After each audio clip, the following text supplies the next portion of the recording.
Welcome to episode 3 of the Supernatural World. For today's episode, we are going to be talking about the argument for simulation theory. I once watched a video from deGrasse Tyson where he was talking about how he was having a hard time not believing that the world was just a simulation. He discussed how we have simulated worlds even today that are looking more and more realistic every single day. He even used video games as an example of this. When you look at video games from simply just a decade ago, they were nowhere near as advanced as they are today.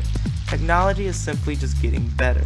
If you assume that technology will continue to advance, let's say at a 1% rate over time, technology is of course advancing way more quickly than this, but for argument's sake we will make it a very low percentage of advancement. You will get to the point where science can make a simulated world where the characters have the exact neurosynaptic thoughts that we do. You could create a simulated world with humans that function just like we do, the only difference being that they are in a simulated world, which of course they would have no way of knowing. The question is, would we do this?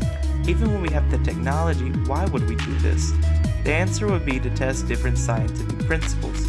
You could start the simulation at the start of the universe and use the simulation to test different aspects of science, like evolution, natural selection, and abiogenesis. This would open up the door to a whole new aspect of scientific testing, and it is very logical that scientists would choose to do this. With all this in mind, the simulated world would also develop.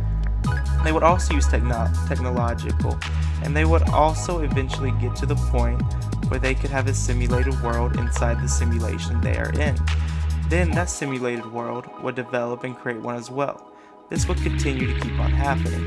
deGrasse Tyson stated that he was trying to find any way to believe that he was not in a simulation. He then stated that he was told a line of thinking that helped him with the idea that we might not actually be living in a simulation after all.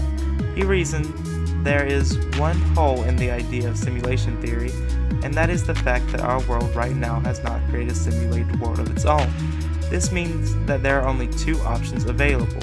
1. We are not in a simulation and are real, but are going to create a simulated world of our own that will create a simulated world that will create a simulated world, and this cycle will continue. 2. That we are a simulated world but are simply the latest created computer simulation that has not reached the technology that is needed to continue the line of simulations yet, but we will. This means that there is a 50% chance of us living in a computer simulation if you follow the line of thinking presented. This is the argument for computer simulation theory, and if you would like to go more, go to thesupernaturalworld.weebly.com. The link is available in our bio. Also follow us on Twitter at TSWmedia12. Thank you for listening.